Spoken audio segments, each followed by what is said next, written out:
Alright, so I finally worked through my herb stack, and right now I am taking advantage of one of the recent updates. I'm going to pay for permanent access to Volcanic Mine.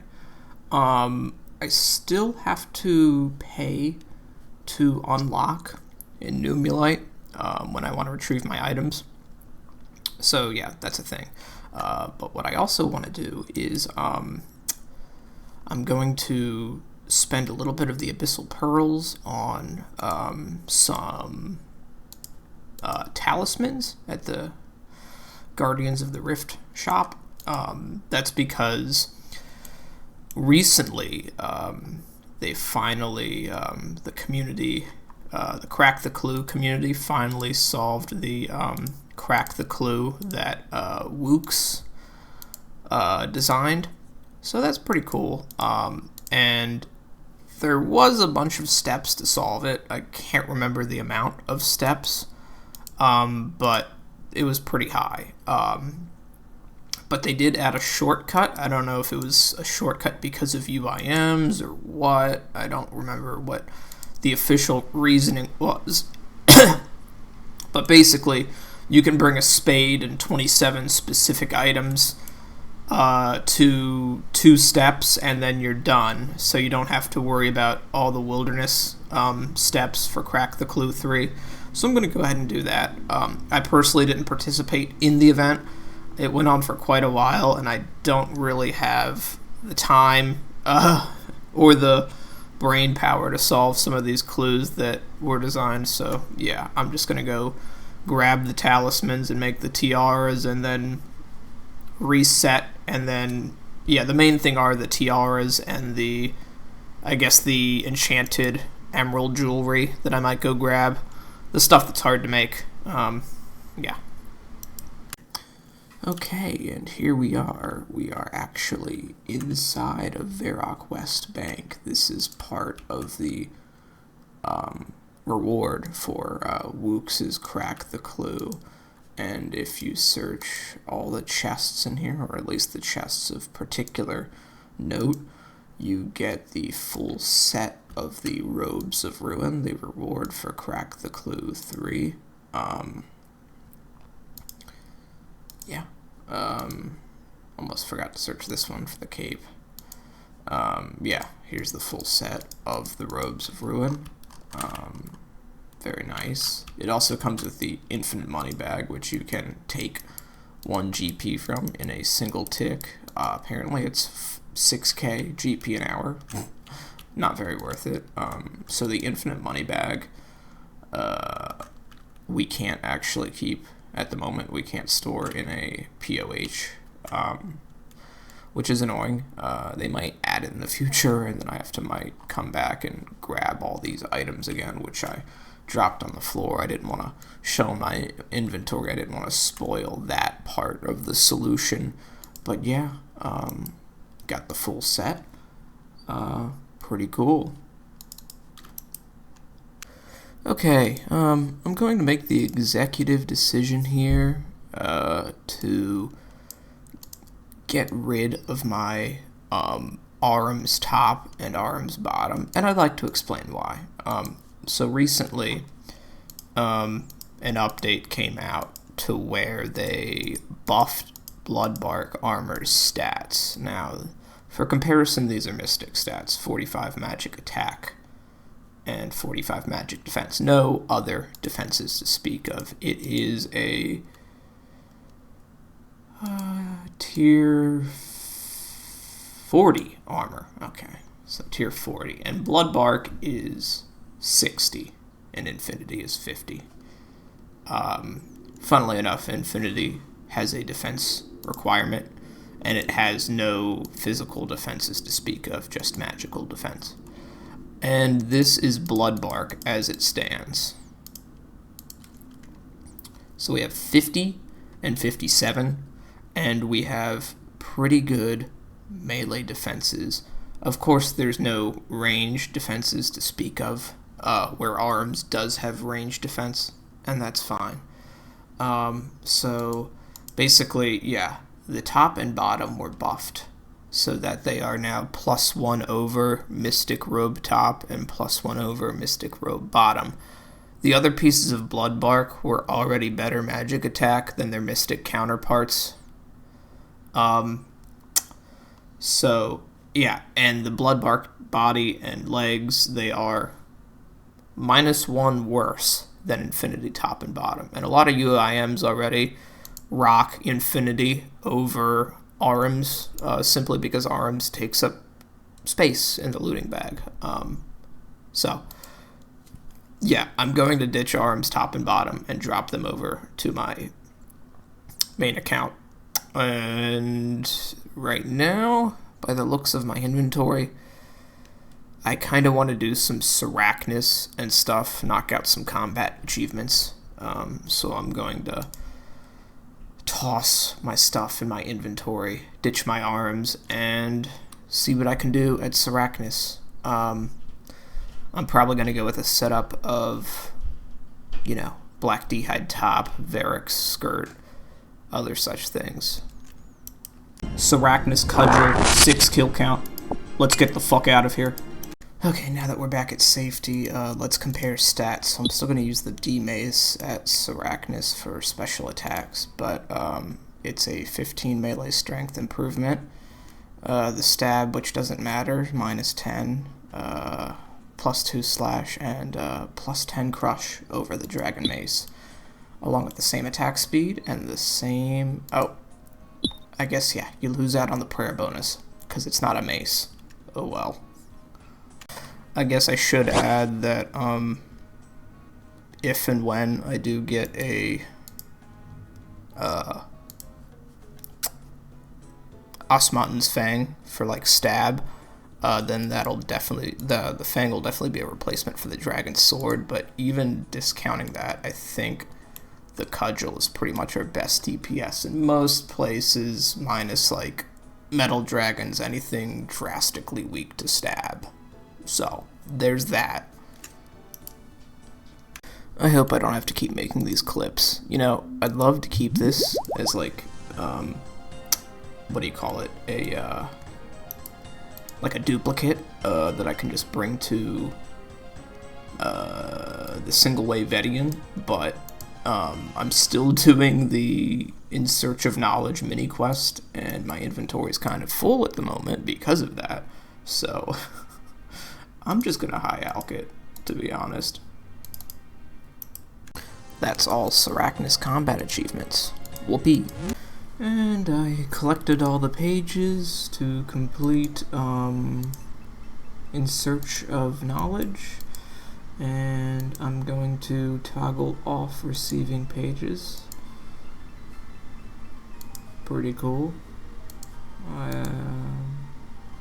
Yeah, and this gives us a lamp, 10,000 XP on any skill. I choose Herblore, and now I think I'm going to kill undead druids for the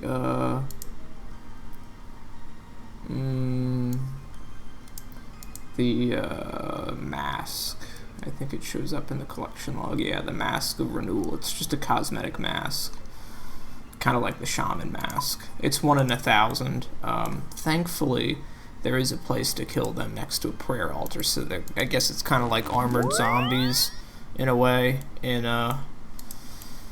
RuneScape 3. It's a place where you can fight undead creatures next to an altar, so I'm gonna go grab a salve amulet and get to it.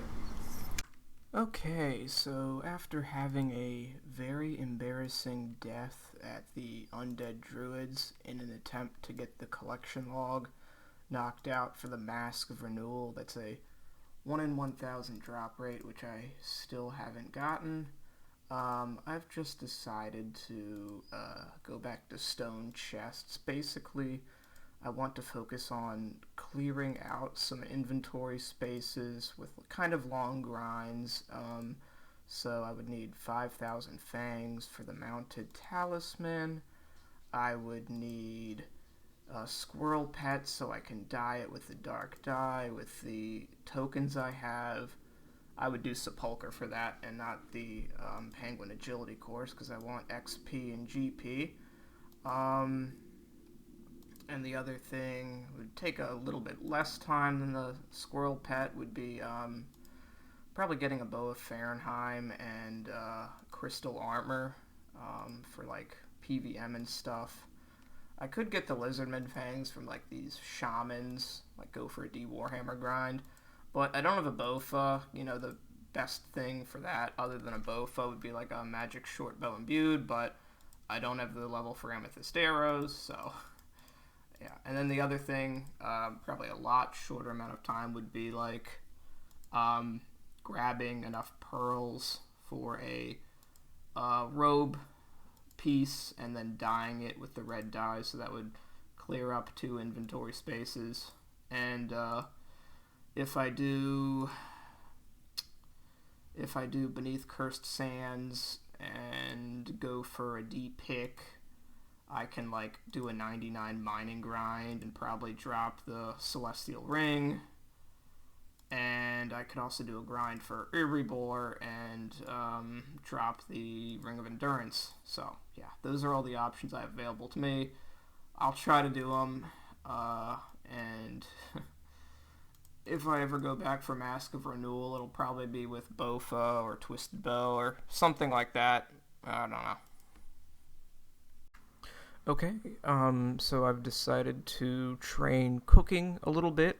And by a little bit, I want to get all the way up to 98 at the moment, at least 98. I feel like, 98 is the level I need to stop failing making bad jugs of wine when making wine of Zamorak from the grapes. And then 98 to 99 should be relatively passive through like cooking noted raw shark through PVM and stuff like that. You really don't need 99 unless you're like, you still fail burning shark at 98, I'm sure, on a range, but without the gloves. But yeah, I'm going for 98. I'm doing the raw Karambwan alt method. You basically buy 10 per world. You hop between 3 worlds, buy 10 in each world, then buy whatever you need for the last inventory on the 3rd world, and you have an alt with Tag B10 trio quest done, so they can get in here. You have the alt make a fire, and then you basically one-tick the Karambwans by holding down the spacebar and using them quickly on the fire. And if you have your client set up a certain way, which mine does when it's minimized, you'll have a much easier time. And it's really, really fast. I did want to grab the log sack or whatever it's called from forestry on the alt until I realized how much of a grind that is. It would basically hold an extra 28 logs, so I would have to come back a lot less often. I could just buy Tau B10 teleport scrolls to make it faster, but I'm not going for any ranks. I'm fine with just teleporting outside of Brimhaven at their POH and running here. Honestly, it's not that much better. Not that much worse. So yeah, that's what I'm doing until 98. It's a lot faster than what I was doing before, which was like Hasidious Kitchens. I was doing that shit on mobile with how click or tap intensive it is. It's just about as click intensive as this, but doing it on mobile is a whole different beast. Yeah. Alright, so I've been doing some wood cutting, some forestry after the update, and as you can see, there is 99 wood cutting. We were 98 after the 99 construction grind, so a bit of wood cutting here and there with forestry, and we have 99 wood cutting. Wood cutting cape only really affects birds' nests, so it's not really a good perk. I feel like they should change it after the forestry update. It's really a niche perk, in my opinion.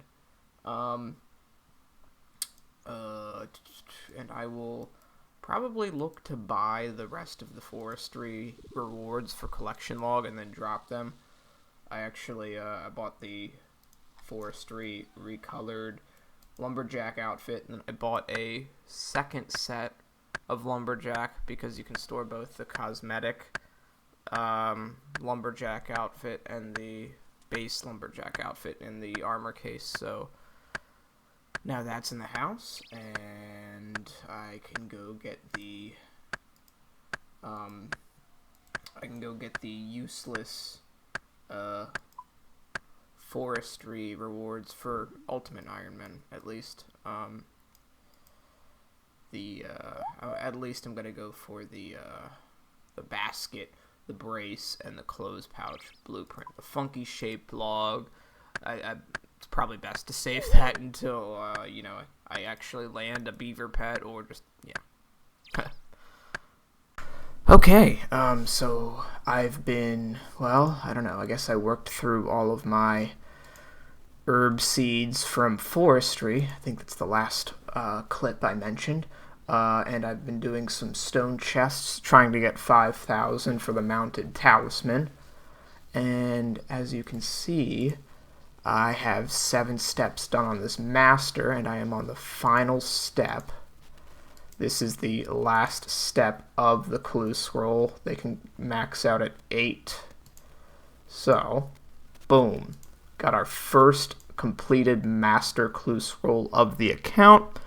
Masters, of course, hide the elusive 3rd Age weapons, the Bloodhound pet, and a 1 in 15 chance of being able to see the mimic and get the music track and extra rewards from that monster. So, without further ado, let's stop milking this and see what we get from our first completable master. Wow. That is not very good at all. Yeah. Can't say I'm surprised. But it's alright. I was very lucky with that master, so I wasn't expecting much. I had 0 wilderness steps. I didn't have to fight any ancient wizard trios. And I didn't have any single emote clue steps. In the Sherlock step I got, it was just pickpocket an elf, so it was nothing too crazy, like the one where you have to burn a specific shade, where you basically need to have a silver key on you to, make it worthwhile to do if you're actually hardcore hunting master clues. But yeah, it's probably multiple rolls on Toadflex. I don't know what the master clue common drop table looks like, but yeah, that's pretty crap, not gonna lie. So let me preface this. I really apologize for anybody going extremely dry at Corrupt Gauntlet, but as you can see, I did my first Corrupt Gauntlet, really sloppy time, 1 KC Gauntlet Cape, and in the chest I got a regular Crystal Weapon Seed and an enhanced Crystal Weapon Seed. So the enhanced seed, I believe, is 1 in 150, and the regular weapon seed is 1 in 50. So the chances of that occurring on any given kill count, not just the first, is 1 in 7,500. And for that to be my first Corrupt Gauntlet chest is kind of insane. It was a really sloppy kill.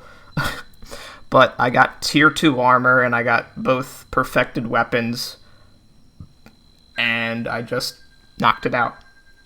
Finally.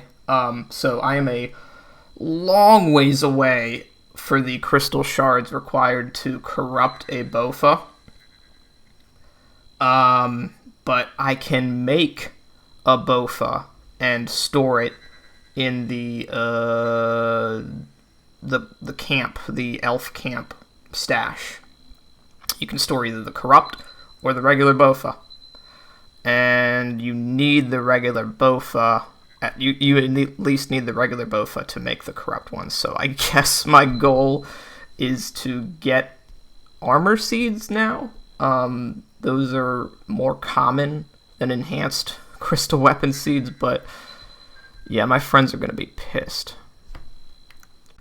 I guess I should correct myself. It turns out the enhanced crystal weapon seed and the regular crystal weapon seed, or just any armor seed. But getting both the enhanced crystal weapon seed and any normal seed. So the enhanced is a 1 in 400 from CG. I thought it was a little bit more common, and the weapon seed is 1 in 50, like I thought, but it's a 1 in 20,000 chance to get an enhanced and either a weapon or an armor seed in the same chest. So I guess I should stop complaining about my unluckiness with pets. Oh, and it's speaking of pets, I did get one, but on my mule account, I was just wood cutting, and I got the beaver pet on my mule account at Willow's at like 53 wood cutting. So I think my luck is gone for the rest of the year. Probably safe to say. Alright, and here is the Bow of Fahrenheit created. Still a long way to go for the 2,000 shards for the corruption, but slowly getting better at Corrupt Gauntlet. I think the first kill was definitely a fluke in terms of my skill. I did like a 6-hour session today and only got 2 Corrupt Gauntlet kill count out of it, so I'm slowly getting better, but it's going to be a long process. So I just got the first pet of the account, not on leagues. I got Younglif at 21 Corrupt Gauntlet completions. This pet has a 1 in 800 chance to be dropped, I believe. So that leaves us with just the armor seed off of green logging. And if I can get that and get lucky like I did with the enhanced weapon seed, that's going to be a really, really short green log for this combat encounter, this boss.